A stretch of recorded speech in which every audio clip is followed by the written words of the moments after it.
tarde. Chegamos aqui.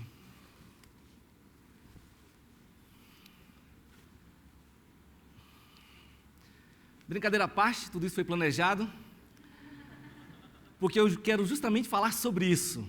Como funciona a nossa mente, mediante aquilo que nós observamos. Provavelmente vocês pensaram de imediato, um palestrante de um TED Talk nervoso, isso não vai dar certo, isso vai dar errado. A nossa mente funciona assim, com aquilo que nós observamos e associações com aquilo que nós já conhecemos. Então quero te convidar nesses próximos minutos a sonhar, a pensar, deixar a sua imaginação fluir. Quem de nós nunca desejou ser semelhante ao personagem principal de um filme marcante? Talvez os mais velhos desejaram ser um Rambo em algum momento da vida, um jogador de futebol. Talvez os mais jovens já desejaram ser semelhante a um super-herói da atualidade. É incrível como aquilo que nos envolve, aquilo que nós comemos, aquilo que nós bebemos, tem a capacidade de moldar, de transformar a nossa imaginação e os nossos sonhos, os nossos desejos.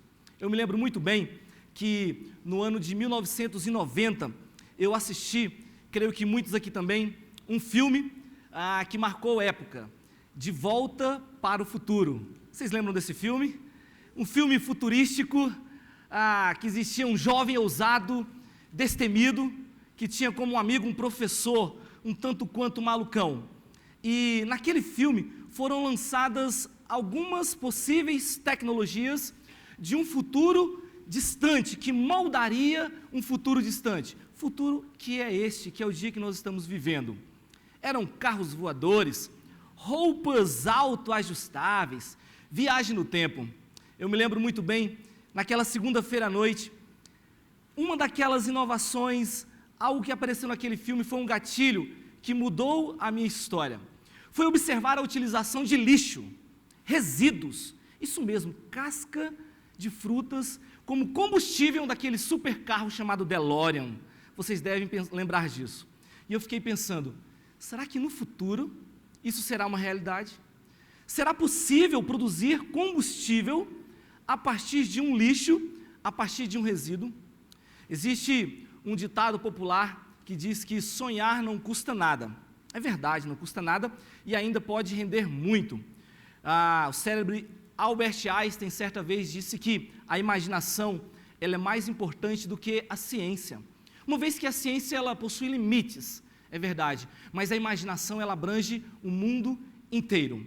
O que eu estou tentando dizer para vocês agora é que aquilo que nos circunda, aquilo que nos envolve, tem a capacidade, tem o poder de fecundar a nossa imaginação. Por isso que nós precisamos que os processos pedagógicos vigentes nas instituições de ensino, que as mídias de massa, que as mídias de rede, que as relações sociais, que as relações familiares, que elas possibilitem, que elas afirmem novas, diversas atividades imaginadoras. Tudo aquilo que nos envolve serve para moldar a nossa imaginação. Só que eu gostaria de passar 2 gatilhos que são importantes para você aproveitar o meio e desenvolver novas tecnologias. Primeiro gatilho, nós precisamos de ambientes e situações que impulsionem.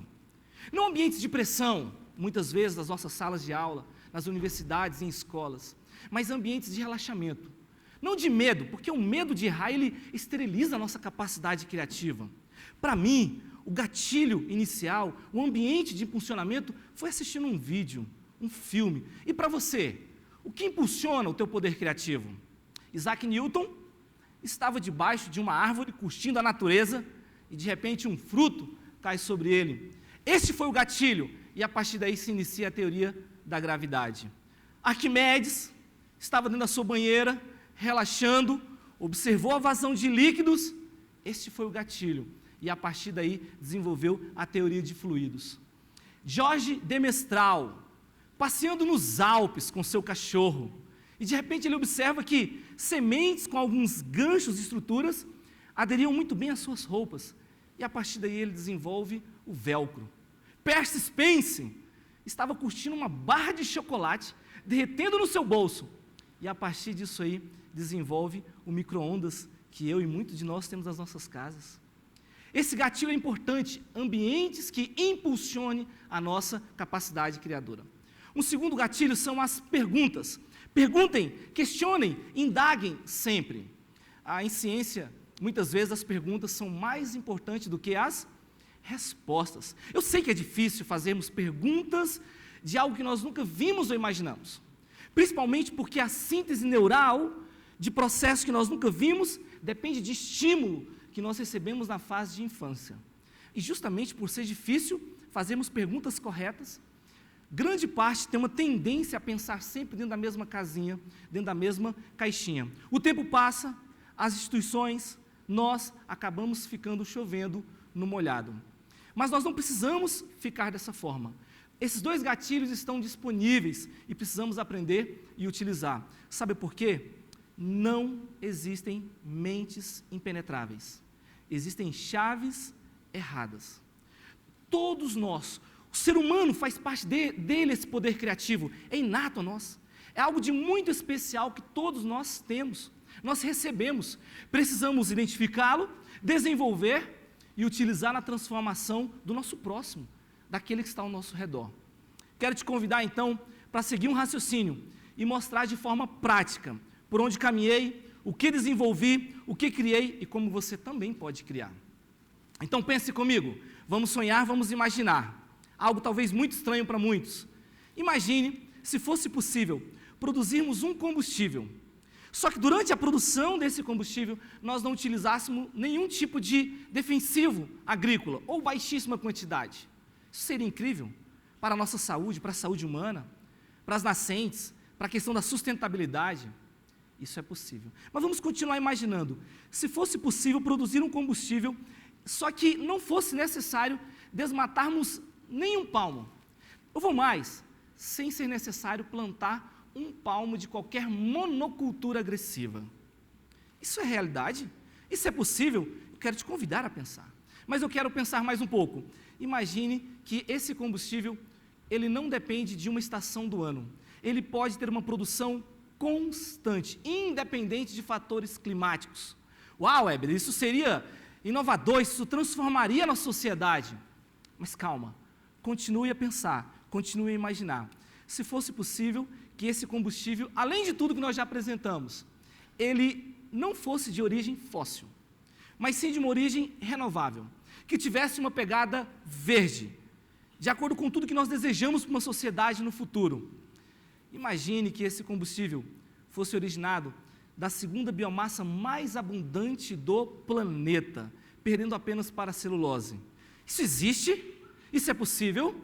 Imagine ainda mais. Vamos sonhar, eu gosto de sonhar como criança, que esse combustível, ele é originado de uma biomassa que tem sido descartada toneladas e toneladas diariamente nos oceanos e em aterros em diversas partes do mundo. Ou seja, utilização de um resíduo para benefício. Imagine que esse processo estivesse acessível a pequenos e grandes produtores, uma vez que a síntese desse combustível é de baixo custo. E o melhor para mim, imagine que esse combustível com todas essas características ainda permitisse a inserção de vulneráveis, permitisse a inserção daqueles que são descartados da sociedade, catadores que agora podem utilizar um resíduo e assim transformar suas famílias, suas cidades. É incrível, né? Pensar que essa tecnologia, ela está disponível para nós. Mas, mais do que sonhar, mais do que planejar, é concretizar, é realizar. Hoje, isso é uma realidade. Eu, juntamente com 2 professores doutores, professor Adão, professor Sérgio, uma parceria do Instituto Federal do Tocantins e da Universidade Federal do Tocantins, nós pegamos um composto que existe na casca dos crustáceos, camarão, lagosta, siri, resíduos, lixo, e produzimos um açúcar a partir de uma reação química inédita. É isso mesmo que vocês estão observando, o primeiro açúcar de origem animal do planeta. E talvez você pense, uau, isso é tudo. Isso não é tudo, porque como Einstein disse, a nossa imaginação ela não tem limites. Então eu gostaria de apresentar algumas novidades a mais sobre esse açúcar. Ele não é obtido unicamente da carapaça dos crustáceos. Nós conseguimos produzir esse açúcar também a partir da parede celular dos fungos, um grupo de seres vivos extremamente abundante no nosso planeta. E mais, nós podemos produzir esse açúcar a partir da carapaça de insetos, ou seja, o maior grupo de animais do nosso planeta. Eu falo de formigas, baratas, besouros, gafanhotos. Tudo isso está disponível para nós hoje. Essa é uma tecnologia real. Só que tem mais.